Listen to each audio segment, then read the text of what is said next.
Jeff White today. We've just had dropped off as a HiAce with a Prochem Legend in it. And for anyone starting out on a bit of a budget, this is good value. It's 20 horsepower Legend. You've got plenty of room in the side. HiAce diesel. And yeah, through straight in the body. Just a note on that truck mounts, I've noticed over the years, inside we're getting a lot of rust.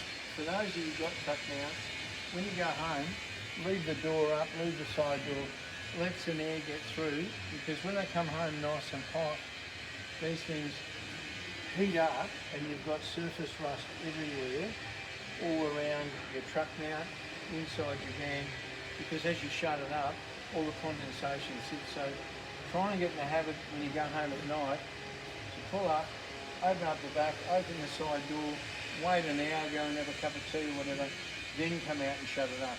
But try and avoid shutting your truck mount the back door and closing it up like that, because that's as hot as anything from a day's work, and that's where the surface rust comes from. I've seen a lot of it now, or put a little whirly on top. But ventilation is important. Just a little tip to look after your vehicle and your truck mount. But this is a good cheap start up for somebody just starting out on a budget. All right, thanks.